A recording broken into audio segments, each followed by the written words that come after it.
हाँ जी, फैसल भाई क्या हाल है? अल्हम्दुलिल्लाह। आपके क्या हाल है यार? Long time. बस ठीक-ठाक। लॉन्ग टाइम मैं क्या वेलकम बैक कर दें आपको एक। हाँ यार, बैक टू बेस, वापस घर। थोड़े से ट्रैवल चल रहा था लेकिन अब अल्हम्दुलिल्लाह back to the great wide north. वो भी वही ना मैंने कहा कि सर्दी में आप वापस आए हैं हेवी किस्म की। कैनेडियन ठंड तो यार, खैर कैनेडियन ठंड है, क्या कर सकते हैं? ठंड तो ठंड है। It's all obviously good. Canada में रह रहे हैं तो कुछ तो आपको पता है ना फिर बिल्कुल बिल्कुल। दिख अब तो आदत पड़ दिखाने के चुकी है। लिए कुछ। हाँ, अब तो ये है कि जो कहते हैं ना कि चमड़ी आपकी सख्त हो गई हुई है, बिल्कुल तो यार, अब मुश्किल है। मसला नहीं है। अब वो हमारी जो बेदुइन नस्लें हैं वो नहीं रहीं, अब हम वी आर हाँ, बैक ये टू पहले हम रेत देते थे, अब हम बर्फ देते हैं। खैर बर्फ तो हम देख रहे हैं लेकिन पाकिस्तान में जो क्रिकेट का सीन अब चल रहा है तो मैंने कहा जरा थोड़ी सी बात कर लें उसके ऊपर भी। आई थिंक हाँ। आज हम थोड़ा सा टॉपिक को एक्सपेंडेड रखते हैं क्विकली।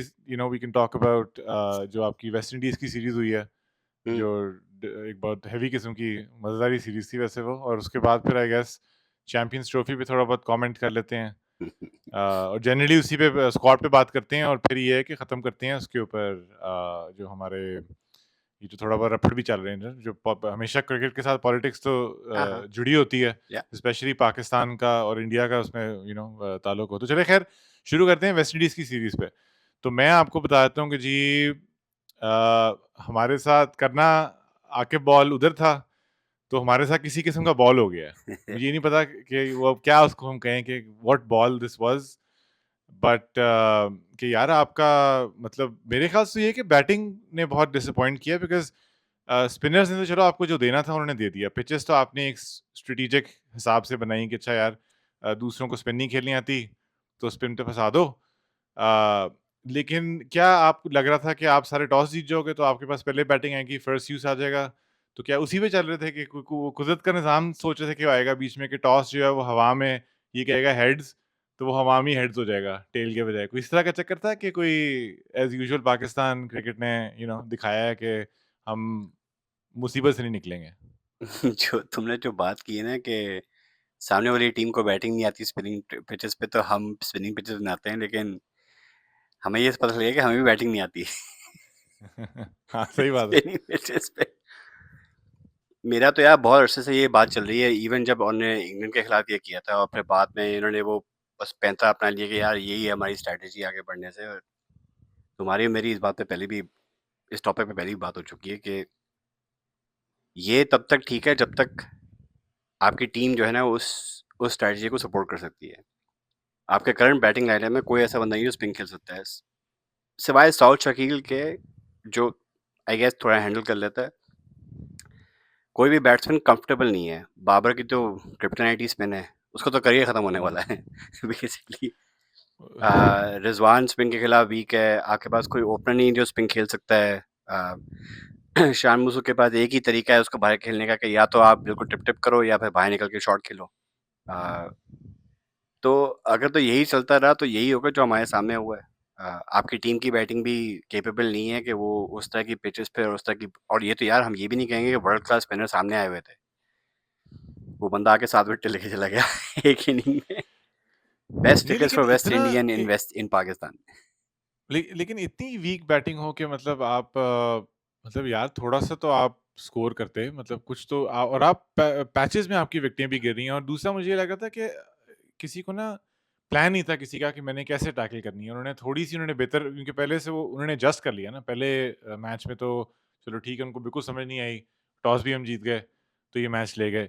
सेकंड में लग रहा था कि एक तो टॉस तो जीतेंगे, उनको ऑब्वियसली फ़ायदा हुआ because they got first use of the pitch, जो कि पहले दिन से ही लग रहा था कि कोई मतलब पता नहीं किस किस्म के ब्रश इन्होंने फेरे हैं, क्योंकि वो तो भाई बॉल गज़-गज़ स्पिन हो रही थी।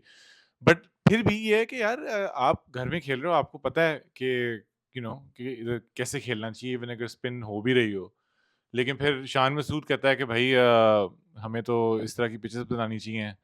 हम जिससे मुझे ये लगा कि ये फिर इन ये स्पिन पे खेलते ही नहीं है बेसिकली डोमेस्टिकली, क्योंकि उसने तो कहा ना कि डोमेस्टिक में हमारे पास ऐसी पिचेज़ होनी चाहिए। तो मेरा पॉइंट ये है कि अगर आप डोमेस्टिक में ऐसा नहीं खेल रहे, तो इसका मतलब आपको स्पिन नहीं खेलनी आती। तो फिर आपने कैसे ये स्ट्रैटेजी रख ली कि या लेकिन स्पिनिंग ट्रैक बना देते हैं? लेकिन डोमेस्टिक में जो ये बड़ा अच्छा सवाल है, क्योंकि फिर डोमेस्टिक में क्या है? और अगर ये डोमेस्टिक अ, में हाईवे है। अगर पिंडी टाइप जो अगर पिंडी टाइप रोड जिस तरह होती थी पिचेस, अगर तो डोमेस्टिक में वही है जिस तभी आप जो है कामरान गुलाम आपके हज़ार-हज़ार रन बना रहा है और डोमेस्टिक में हर बंदा जीता है। आई थिंक हमें ये पहले ही समझ जाना चाहिए था क्योंकि आपके पास फास्ट बॉलर आ ही नहीं रहे। स्पिनर आपके पास ऐसे लगता है ऐसे 2 ही हैं। कोई और स्पिनिंग टैलेंट तो आगे आ नहीं रहा। फास्ट बॉलर का जो आपका जो पूरे का पूरा टैलेंट पूल था वो ऐसा लगता है खत्म हुआ है।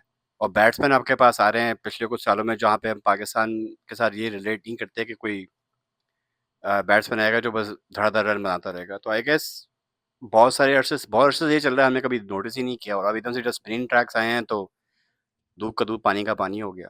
तो लेकिन यार फिर बात वही हो जाती है ना कि मतलब पहले दिन से अगर पहली बॉल से नई बॉल अगर टर्न कर रही है तो फिर ये प मतलब एक तो अच्छा मतलब टेस्ट क्रिकेट के लिए एक बहुत बड़ा प्रोमो नहीं है, क्योंकि लोग कहेंगे कि यार ये क्या है? मतलब हुँ। इससे तो बेहतर था कि भाई मैं अपने बैकयार्ड में ही क्रिकेट खेल लूँ, वहाँ पे भी ऐसी ही टर्न होती है बॉल। तो या सीमेंट पे खेल लें। या सीमेंट पे मतलब ऐसा था कि पाकिस्तान एक्सचेंज पे चलता है, या तो आप रोड पे खेलोगे, जहाँ पे बॉल कुछ नहीं करेगा, या फिर आप जो है ऐसा ट्रैक बना दोगे जहाँ पे पहली बॉल और बिल्कुल हार्ड बॉल जो है, ब्रांड न्यू बॉल, वो 3-3 फुट स्पिन कर रही है। तो दोनों केसेस में इन लोगों को समझ में नहीं आती कि मिडल ग्राउंड क्या है। अब शान की बात से जो वो ये कह रहे हैं ना, जो तुम पहले कमेंट कर रहे थे कि अब हमें डोमेस्टिक में ये बनाना चाहिए। तो इसका मतलब ये है कि आपने ये फैसला कर लिया है कि अब आगे आने वाला जो क्रिकेट है, उसपे हम डोमेस्टिक क्रिकेट भी इस तरह की पिचेस बनाएँगे ताकि फास्ट बॉलर जो वैसे ही पूल आपका खत्म हो गया था, वो और खत्म हो जाएगा। तो आप पाकिस्तान में तो जीत जाओगे, वो बहुत अच्छी बात है। लेकिन बाहर जाके क्या करोगे भाई? भाई अभी तो पाकिस्तान में नहीं जीत रहे। नहीं मतलब चलो ठीक है ना, वो आपने छोड़ें। 4 गेमें खेली, 3 जीत गए, 75% आपका हिट रेट है, बहुत अच्छी हुँ। बात है। मतलब मैं ये कहूँगा कि वेस्ट इंडीज़ जैसी टीम से घर पे हारना, वो भी इतनी डिप्लीटेड यूनिट, थोड़ी ज़िल्लत की बात तो है पाकिस्तान क्रिकेट बोर्ड के लिए कि चलो ठीक है, आप स्टैटिस्टिक्स पे जाओ, 75% आपका हिट रेट है, जो बहुत अच्छी हुँ। बात है। लेकिन अगर आप यही स्ट्रैटेजी अपनाते हो कि आप डोमेस्टिक में भी यही पिचेस डाल दो और हमें बस स्पिनर्स डेवलप करने हैं और जो बैट्समैन जो स्पिन खेल सकते हैं उनको डेवलप करना है, तो आप तो बहुत ही खतरनाक किस्म के रोड मैप पे चल पड़े ना, क्योंकि इस जब आप ऑस्ट्रेलिया, साउथ अफ्रीका, इंग्लैंड खेलने जाओगे तो फिर वहाँ पे अगर वो पिचेस नहीं मिली, तो फास्ट बॉलर्स कहाँ से आएँगे, हुँ। राइट? तो एक एक्सट्रीम पे जाना मतलब मुझे याद है यार इंडिया में एक ज़माने पे जब इंडिया एक उनका गढ़ था, कि जो भी टीम वहाँ पे आती थी वहाँ दफ़न होके जाती थी। उसका मतलब ये नहीं है कि पहले दिन से बॉल गज़-गज़ स्पिन कर रही है। सब के सब बॉलर्स आते थे, लेकिन आपको पता चला था कि यार तीसरे चौथे दिन पे अगर इंडिया को सेकंड बॉलिंग मिल रही है, तो बहुत मुश्किल है, किसी दूसरी टीम के हुँ। लिए खेलना। यहाँ तो पहली बॉल से कोई भी टीम बैट नहीं कर पा रही। I think this is gone to नहीं। Far to the other side. हुँ। मेरे ख़्याल से उन्होंने कहा होगा यार बाहर तो जीतते नहीं हैं, हुँ, तो घर पे ही कुछ ऐसा कर लो कि शायद घर पे जीत जाएँ। लेकिन वही एज़ ऑलवेज़ फिर हमने तो घर पे भी फिर हमने हारना ही होता है, जो हम स्ट्रैटेजी हमारी कभी भी साउंड तो होती है। तो ख़ैर इसी बात पे अगर मैं आपसे पूछूँ तो ये जिस तरह की स्पिनिंग पिचेज़ ये बना रहे हैं, तो चैंपियंस ट्रॉफी में अगर इन्होंने इस तरह की बना दी और स्क्वाड में हमारे आ गए राना स्टोक्स, तो क्या हो क्या लगता है आपको कि क्या होगा? अब यही तो अब इंटरेस्टिंग सवाल है ना कि अब आप ये कह रहे हो कि डोमेस्टिक क्रिकेट में हमें इस तरह की पिचेज़ चाहिए ताकि हम टेस्ट टीम को बेहतर करें। अ, आपका जो इवन होम पे जो जनरली स्ट्रैटेजी नज़र आ रही है कि भई स्पिन हेवी ट्रैक्स बनाओ और आपकी टीम में एक फ्रंट लाइन स्पिनर है, खुद। अ, रा अब्रार को डालें ना स्क्वाड के हाँ, अंदर। ब्रार रिकॉर्ड में राना स्टोक्स इज़ बैक जिस तरह आप कह रहे थे। लेकिन यार सिर्फ राना स्टोक्स नहीं, बहुत सारे ऐसे लोग हैं जो आप कहते हो कि यार ये किस बिना पे, मतलब Khushdil Shah is back in the squad. पिछले 2 साल से इसका कोई नाम ही नहीं ले रहा था। भाई वो कोई नवाज़ शरीफ की पर्ची लग रही है मुझे, यार पीछे से कोई आई बेसिकली है हेवी। पाकिस्तान क्रिकेट जो टीम है ना, वो ऐसा लगता है कि वो नहीं होता लॉन्ड्री मशीन चलती है, प्लेयर्स आके धुल के चले जाते हैं, वो वाली कहानी चल रही है। ये वही स्क्वाड था जो अगर आप तुम देखो मोटा-मोटा तो 2023 वर्ल्ड कप जो खेलने गया था, ये वही ऑलमोस्ट वही स्क्वाड वापस आ गया। और ये 2023 के वर्ल्ड कप के बाद इन्होंने से किसी भी ये टीम में थे ही नहीं, और अब चैंपियंस ट्रॉफी आई है, वो सब वापस आ गए। नहीं तो ये क्या सिफ़ारिशी हैं कि हमारे पास प्लेयर ही नहीं है? मुझे तो लगता है कि दोनों चीज़ें हैं। मुझे लगता है कि अब प्लेयर्स हैं नहीं। अम, जो कुछ हद तक मुझे लगता है कि तो हम मतलब यार हमें जो चैंपियंस कप देखा था उसमें तो आप 2-3 लड़के वैसे ही आप निकाल के दिखा सकते हो कि They deserved a spot over some of these folks. Imamul Haq आपने टीम ही नहीं लिया, जो उस चैंपियंस को कप में शायद बेस्ट ओपनर था, सबसे ज़्यादा रन बनाए उसने। Fakhar is bringing Fakhar back was a good decision, लेकिन उसके साथ कोई और ओपनर नहीं है। सैम अयूब आपका इंजर हुआ तो आपके पास इसके अंदर कोई ओपनर है ही नहीं, सोचो। मिडल ऑर्डर में कामरान गुलाम तो सबको पता था कि ये वापस आएगा, या टीम में तो खेलेगा ही खेलेगा, लेकिन उस्मान खान जो है, जो मेरे ख्याल में उसे शायद वनडे कोई इक्का दुक्का खेले होंगे, वो किस बिना पे टीम में आ गया। वो तो इवन T20 में भी यार अभी सीख रहा है। या और ये यार मतलब आईसीसी का इवेंट है यार, सामने बड़ी बड़ी पूरी फुल स्ट्रेंथ स्क्वाड्स आएंगे, आप उसको उस्मान खान को टीम में ले रहे हो, फिर आपने राना को वापस लेकर आ गए, जैसे 2 साल से कोई वनडे खेले नहीं, वो टीम में ही नहीं है। भाई उसने क्रिकेट क्या खेला 2 साल से, उन्हें तो यही नहीं एग्जैक्टली पता। और इवन जो चैंपियंस कप होता है, जिसकी बेसिस पे ये लोग हमें कह रहे थे कि यार कि हम बेसिकली जो ओडीआई स्क्वाड है उसका ये टैलेंट पूल है, उस पे भी उसने कुछ करके नहीं दिया था। नहीं तो आमिर जमाल को जो ये तो क्या उसको बिठा दिया बेसिकली, क्योंकि मैंने भी ना स्क्वाड देखा नहीं पूरा। नहीं यार, वही बात हो तो जाती है ना कि अगर आपको ऑलराउंडर चाहिए ना, तो आप वो ऑलराउंडर लो जो ऑलरेडी उस पूल के अंदर चल रहे हैं। आप और जो खेल रहा जो है। खेल रहा है, आपने उसको बिठा दिया, आप राना को वापस ले आए। और वही बात हो जाती है ना कि हम ऐसे प्लेयर लेकर आते हैं जो अच्छा यार थोड़ा बहुत ये कर लेता है, थोड़ा बहुत वो कर लेता है, लेकिन कोई एक्सपर्ट नहीं है किसी भी चीज़ पे। अब राना जो है उसको ऑलराउंडर माना जाता है, खुर्शीद शाह ऐसी टीम में आए कि वो ऑलराउंडर है, राइट? तो मुझे तो वाक़ई में कभी-कभी समझ नहीं आती कि ये पीछे इसकी सोच क्या है, और ये मतलब सिलेक्शन कमेटियाँ बदल जाती हैं, वो हेड चेंज हो रहे हैं, वो पहले 12 के लोग थे, फिर 6 हो गए, फिर 16 हो गए, वो ये कहानी चलती रहती है। लेकिन घूम फिर के लड़के वही वापस आ जाते हैं जो 2 साल पहले जिनको आपने डिस्ग्रेस करके टीम से निकाला, और वही आपको टीम में वापस मिल गए। अभी तो सोचो चाचू वापस नहीं आ गए। वो भी आ जाएंगे, वो भी देखना कोई इंजर होगा तो नेक्स्ट मैच में वो आ जाएंगे। नहीं मेरा इसमें ये था कि जो मसले वाली बात है, क्योंकि सारे जो कमेंटेटर्स की तो बात नहीं करूंगा, जो पाकिस्तानी एनालिस्ट बैठते हैं टीवी पे, वो बस यही कहते हैं यार कि टैलेंट बहुत ज़्यादा है, वो आगे नहीं आता। भाई पिछले 30 साल से तो फिर यही टैलेंट नज़र आ रहा है मुझे, मतलब कोई यही लोग सर्कल थ्रू कर रहे हैं, लेकिन फिर या वही कोई वापस आता है, कोई ड्रॉप हो जाता है। लेकिन फिर वही बात हो जाती है ना कि आई गेस पॉलिटिकल इन्फ्लुएंस बहुत ज़्यादा है, कि जो इनकम्बेंट जो पीसीबी का चेयर है और जो पीछे जो गवर्नमेंट बैठी हुई है, वो बेसिकली फैसला कर रहे हैं कि कौन लड़के खेलेंगे, कौन लड़के नहीं खेलेंगे। मतलब कितने लड़के आके नहीं वो चले गए यार। राणा जी की तस्वीर आ गई है ना, हाँ, रानी की फोटो आ नवाज गई ना। नवाज शरीफ के साथ। वो गए ही वो इसलिए थे वो वहाँ पे। मैंने कहा वो दस्ती स्क्वाड में आया है, वो स- तस्वीर उन्होंने लॉन्च की है, हाँ, वहां से वो स्क्वाड में लॉन्च हो गया। भाई वो फोटो आई सुबह और शाम में उनका नाम आ गया। सोच रहे हो निकाला कुदरत का किसको होगा। निजाम है, कुदरत का निजाम है भाई। तो निकाला आमिर जमाल को ही होगा ना, और कौन है आपके पास या जो so like for called. Like replacement है यार। कुछ और मतलब अगर इवन तो अगर तुम पूरा स्क्वाड देखो तो आप पे सारे जो मतलब आपके जो फ्रंट लाइन जो फास्ट बॉलर्स हैं वो सबके सब वापस आ गए, दैट्स ग्रेट। लेकिन आ, एक फ्रंट लाइन स्पिनर लेके जा रहे हो। इंडिया ने 4 स्पिनर पिक किए हुए हैं, ठीक है। उनको पता है कि नहीं उनके क्योंकि उन्होंने मैचेस सारे दुबई। मैच दुबई में खेलने हैं ना, हाँ, तो आप भी तो इसलिए। दुबई में खेलोगे ना जाके उनके खिलाफ। नहीं हमारे तो और आप अगर फाइनल इंडिया के खिलाफ होगा तो वो भी दुबई में होगा। या फाइनल तो मतलब वही बात हो जाती है ना कि आप क्या सोच के नहीं टीम आपके पास सिलेक्शन कर खुशदल रहे शाह है ना, आपके हो। पास उस हाँ, लेफ्ट आर्म स्पिनर या है ना, तो जो है, सात अबरार है। या अगर अबरार को लेकर जा रहे थे, नुमान अली जो इतने अच्छे फॉर्म में है टेस्ट क्रिकेट में, अगर मतलब उसी को ले खिला लेते यार, वो तो बैटिंग भी कर लेता है। तो भाई नहीं ना, वो कहते हैं कि वो टेस्ट स्पेशलिस्ट हैं, बाकी आई सारे आई फील हमारे। है कि जो टीम, और ये जब से ये जो पूरी का पूरा जो आपका जो बैठा है ना मजमा अभी आके पीसीबी पे, जब से ये आके जब वापस आया, यहाँ पे कृष्ण वाक को उन सबको बाहर फारिग कर दिया। तुम देख लो हर टूर में हर टीम फर्क है। जो ओडीआई साउथ अफ्रीका के खिलाफ खेले थे, उनमें से कुछ लड़के आए हैं अभी जो चैंपियंस ट्रॉफी में खेल रहे हैं, बाकी लोगों को उन्होंने फारिग कर दिया। जो टेस्ट स्क्वाड गया था साउथ अफ्रीका, वो और जो टेस्ट स्क्वाड है वेस्ट इंडीज के खिलाफ, वो स्क्वाड फर्क है। T20 की टीम फर्क है।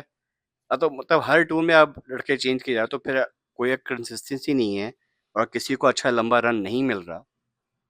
तो अगर वो 2 या 3 मैचेस में फेल हो रहा है, उसका आप बाय करो, तो फिर तो गलती आपकी हुई ना। ये किस किस्म का वो हुआ। नहीं ना तो सिलेक्शन ठीक है, और ना ही फिर मतलब कोई स्ट्रेटेजिक डेप्थ आप लेके आ रहे हो, ना ही आपकी कोई स्ट्रैटेजी साउंड है, तो फिर यही हाल होता है। या लेकिन शुक्र है कि स्टेडियम बन गए, चैंपियंस ट्रॉफी के लिए? वो तैयार शुक्र हो है गए? क्या शुक्र है हुए हैं कि नहीं हुए तैयार? मतलब मैं तो अस्यूम कर रहा हूँ कि हो गए हैं। यार, उम्मीद तो यही है कि जब लो आएँगे और दरवाज़े खुलेंगे तो स्टेडियम तैयार होंगे, और अल्लाह करे इंशाल्लाह कोई ऐसा हादसा ना हो जिसकी वज़ह से लोग फिर उँगलियाँ उठाएँ आपके ऊपर। लेकिन हुँ, आपने जहाँ-जहाँ पे मैचेज़ आप करवा रहे हैं, उधर हिस्टोरिकली अ, रन फेस्ट होते हैं, हुँ, राइट? तो आपकी इसका मतलब ये है कि स्ट्रैटेजी ये है कि भाई अ, ऑल-राउंडर भर दो ताकि बैटिंग डीप हो, और आप रिलाय करोगे फ़ास्ट बॉलर्स पे कि आपको किसी तरह वो दूसरी टीम को रिस्ट्रिक्ट करा दें, हाँ, मार ना खाएँ ज़्यादा। मार ना खाएँ ज़्यादा। तो आप बेसिकली सेफ्टी फर्स्ट के लिए जा रहे हुँ, हो। तो अब देखते हैं कि जो कि क्या होता रेसिपी है। फॉर लूज़िंग होती है हमेशा। अगर आप हाँ, अपना बचाने जाते हो तो हारती हो आप, या जीतते तो कभी भी देखते हैं नहीं ये हो। लोग करते क्या है कि वही बात हो जाएगी ना कि 8 टीमें खेल रही हैं, 8 टीमें हैं ना चैंपियंस लीग में। तो हाँ, टीम में। सेमीफाइनल तक शायद मर-मरा के आप, अगर कोई वही कुदरत का इंतज़ाम हुआ, अगर आप पहुँच गए, तो वहाँ तक आप शायद खींच जाओगे। लेकिन जो वो कह रहे हैं ना नकवी साहब कि हमारा तो टारगेट है कि भाई हम जीत के जाएँगे और हम जो है ये भी कर देंगे, वो भी कर देंगे। जिस तरह की टीम आपकी सेलेक्ट हुई है, I will be very surprised कि हम लोग सेमीफाइनल तक पहुँच भी जाएँ, और अगर पहुँच भी गए तो उससे आगे पहुँच जाएँ। बट हुँ, कुछ भी हो सकता है। स्पेशली स्पेशली हाँ, वो तो कुछ भी हो सकता है, पाकिस्तान क्रिकेट है। या स्पेशली जो बाकियों के स्क्वाड्स हैं, वो तो ठीक-ठाक स्ट्रॉन्ग स्क्वाड्स आ रहे हैं। फुल स्ट्रेंथ तो स्क्वाड्स ख़ैर आ रहे हैं। अम, चैंपियंस एक ट्रॉफी लास्ट मैंने की कहा बात क चैंपियंस ट्रॉफी के ऊपर ही बात करते हुए, तो फिर आपको जो उसके आगे जो ड्रामा हुआ उससे पहले। नहीं, नहीं, वही मैं कहने लगा था कि एक ख़त्म करते हुए ना एक बात वो कर लेते हैं कि ये एक तो वो भई रोहित ने नहीं आना था, तो उन्होंने सारी तस्वीरें जो कैप्टन्स फ़ोटोग्राफ़ी होती है वो भी बंद कर दी। फिर साथ उन्होंने ये भी कहा कि यार हम ये नहीं लगाएँगे, क्या था उन्होंने कहा था पाकिस्तानी लिखेंगे। उन्होंने कहा पाकिस्तान नहीं लिखेंगे जर्सी पे। मतलब यार आप फिर खेल क्यों रहे हो? हाँ, वो ये हाँ समझ नहीं यार, आ तो रही। वही, अबे भाई मना ही कर दो ना भाई, सबके लिए आसान हो खेलोगे जाएगा ना? ना, खेलो ही मत। नाम नहीं लिखवाना, पाकिस्तान खेलने नहीं आएँगे, फिर बीच में अफ़वाह चली कि रोहित शायद आएगा, फिर उन्होंने वो कैप्टन्स की मीटिंग ही कैंसल हो गई क्योंकि अब रोहित नहीं आ सकता, पाकिस्तान क्लीयरेंस नहीं मिली। वो तो छोड़ो, अभी अब सुनने में आ रहा है कि इवन ओपनिंग सेरेमनी में भी मसला हो सकता है क्योंकि इंग्लैंड और इंडिया की जो सीरीज़ चल रही है, हुँ। अपैरेंटली इंग्लैंड ओपनिंग सेरेमनी के लिए पाकिस्तान में नहीं होगा। यार ये किस तरह की चैंपियंस ट्रॉफी है? तो क्या आपकी सीरीज़ वहाँ पे, उनके चूँकि मैच खत्म हो रहे हैं, तो इंडियन टीम तो वैसे भी नहीं आ सकती, उन बेचारों को तो क्लीयरेंस ही नहीं मिलनी थी। लेकिन इंग्लैंड की टीम ने कहा कि भाई हम यहीं पे थोड़ा रेस्ट करेंगे और फिर हम पाकिस्तान आएँगे। तो वो आ रहे हैं अपैरेंटली, जो मुझे आज सुबह खबर पता चली है कि वो आ रहे हैं वो ओपनिंग सेरेमनी के बाद लैंड करेंगे। तो अब एक और मसला पड़ गया है कि अब ओपनिंग सेरेमनी होगी तो 2 टीमें तो हैं ही नहीं। हुँ। नहीं ये तो ये और ये पता है ये सीरियसनेस ये ना असल में लेते नहीं हैं, क्योंकि कोई और मुल्क होता है ना, तो उन्होंने इनको मतलब धड़ल्ले से इनको लेके आना था कि नहीं भाई कोई चक्कर ही नहीं है, आओ वहाँ पे। यार, वही अब इंग्लैंड में जैसे होता है वही बात हो जाती है ना, ऐसे वो जो 2 टियर सिस्टम की जो बात चल रही है ना, ये वही है। अगर इंग्लैंड और ऑस्ट्रेलिया और इंडिया में अगर हो रहा होता तो किस्सा अलग है, लेकिन अब चूँकि पाकिस्तान में हो रहा है, तो कोई भी मतलब, ये किस किस्म की प्लानिंग है ईसीबी की कि आपको पता है कि वहाँ पे यार आप ग्लोबल इवेंट खेलने जा रहे हो, और आपकी टीम कह रही है कि भई हम अपना मैच खत्म करके यहाँ पे तो कुछ दिन रेस्ट करेंगे, और आपने हमको इजाज़त दे दी। मतलब यार, डिप्लोमैटिक रिलेशंस भी एक कोई चीज़ होती है, तो टीम को कहो कि हुँ, भाई उधर जाके रेस्ट कर लो। लेकिन अब एग्ज़ैक्टली। देखते हैं क्या होता है, अभी तो यही है कि वो उधर रेस्ट करेंगे, हो सकता है एंड मोमेंट पे ईसीबी कहे कि नहीं तुम लोग वहाँ पे पहुँचो उससे पहले। But this is just very बड़ा अनप्रोफेशनल है डिसरिस्पेक्टफुल यार। किस्म और अनप्रोफेशनल किस्म का हुँ। एटीट्यूड है बाकी कुछ टीमों का। खैर, चलें ये है कि फिर अब इसको इधर ही खत्म करते हैं और नेक्स्ट टाइम फिर हम आई हाँ थिंक भाई, विल स्टार्ट कंटिन्यूइंग टू शुरू हो रही है अगले रिकॉर्ड हफ्ते मोर से। वीडियोज़ या और डेफिनिटली चैंपियंस ट्रॉफी तो हम कवर करेंगे। हुँ, तो हुँ। Stay tuned with us and we will see you guys next time. या चलो भाई, थैंक यू यार।